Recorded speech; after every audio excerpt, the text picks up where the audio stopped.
Call me Ishmael.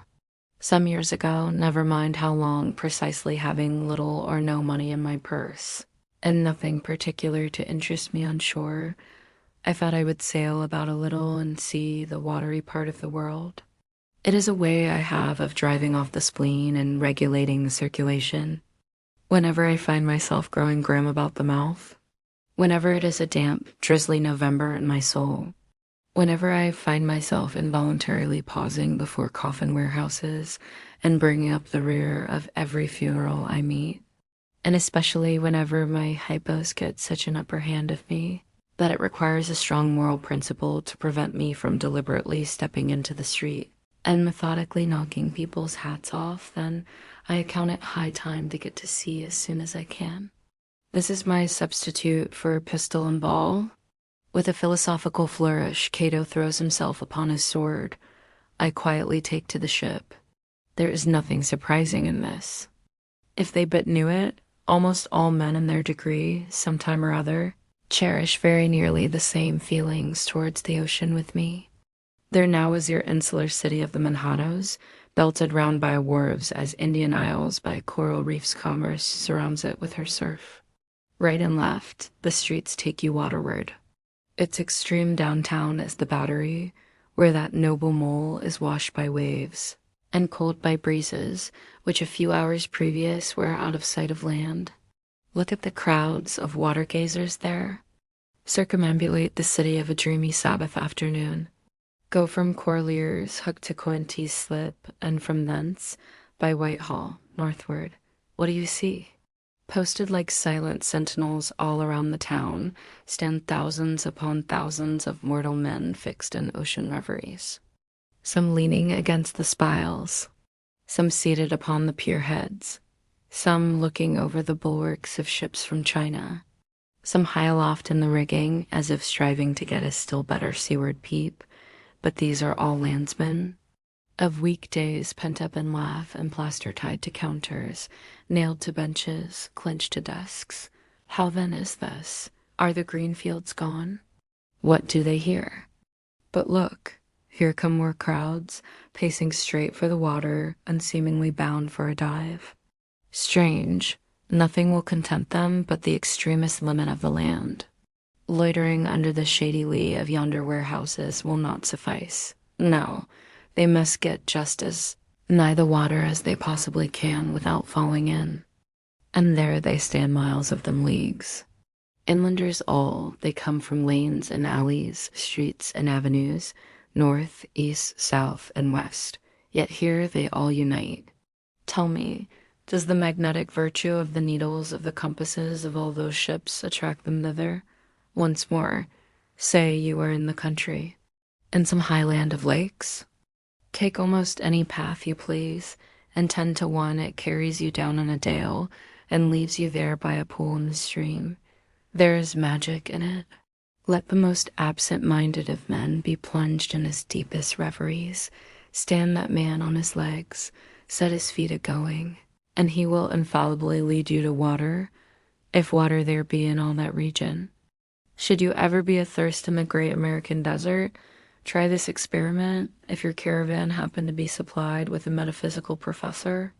Yes, as everyone knows, meditation and water are wedded forever. But here is an artist.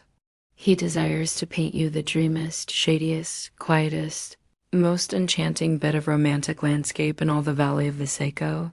What is the chief element he employs? There stand his trees, each with a hollowed trunk, as if a hermit and a crucifix were within. And here sleeps his meadow, and there sleep his cattle. And up from yonder cottage goes a sleepy smoke. Deep into distant woodlands winds a mazy way, reaching to overlapping spurs of mountains bathed in their hillside blue. But though the picture lies thus tranced, and though this pine tree shakes down its sighs like leaves upon this shepherd's head, yet all were vain, unless the shepherd's eye were fixed upon the magic stream before him.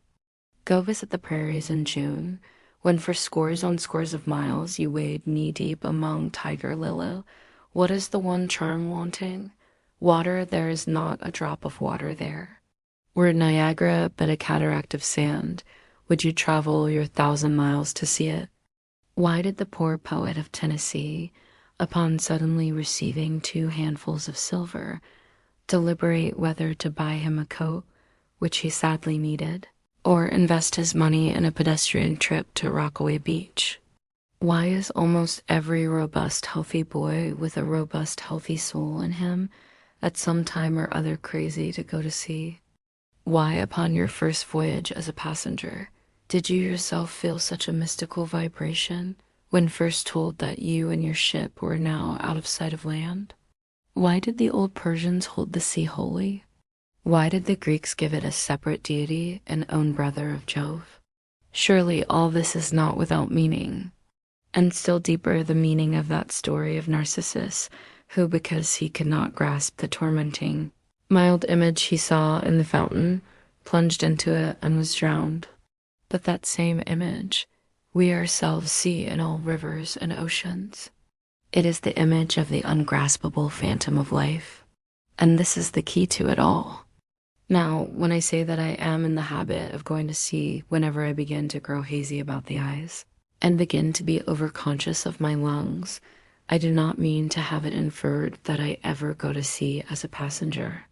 For to go as a passenger, you must needs have a purse, and a purse is but a rag unless you have something in it. Besides, passengers get seasick, grow quarrelsome, don't sleep of nights, do not enjoy themselves much, as a general thing.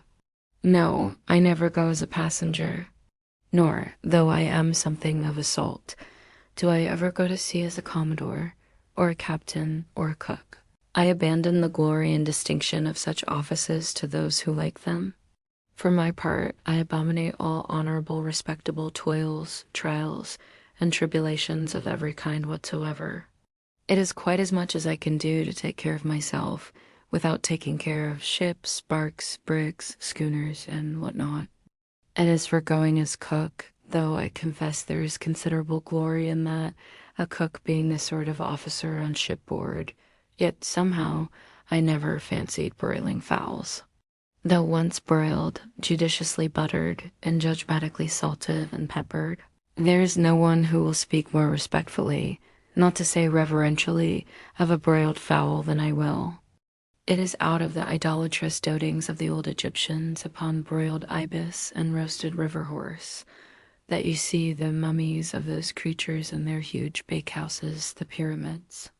No, when I go to sea, I go as a simple sailor right before the mast, plumb down into the forecastle, aloft there to the royal masthead.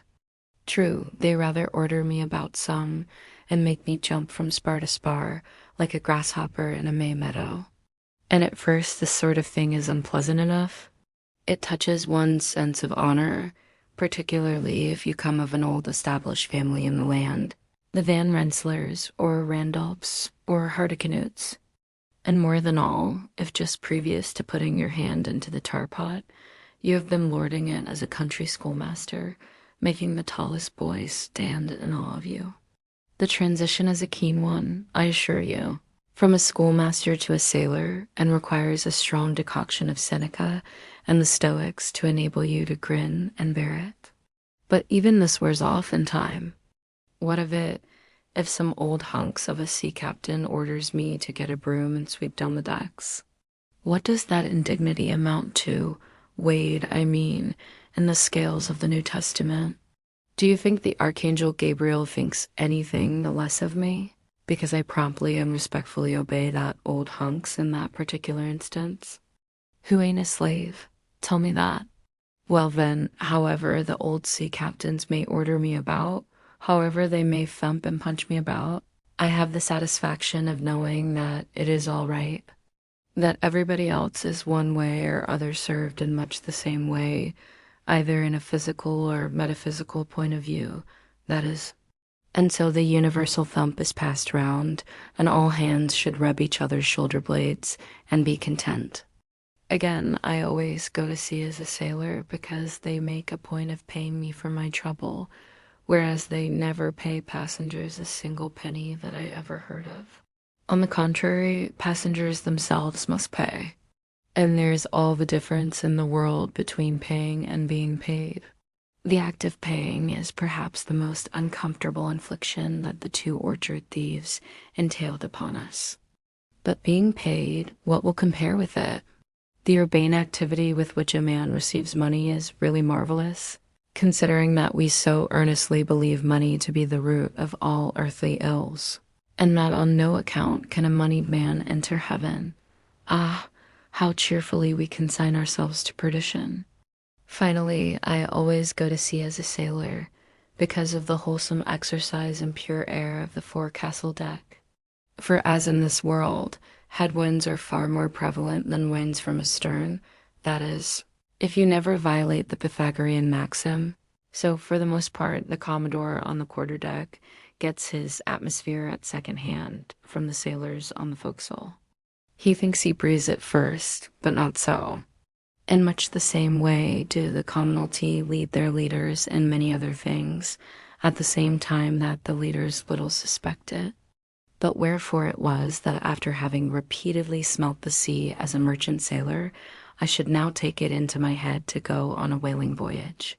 This the invisible police officer of the fates, who has the constant surveillance of me, and secretly dogs me, and influences me in some unaccountable way, he can better answer than anyone else.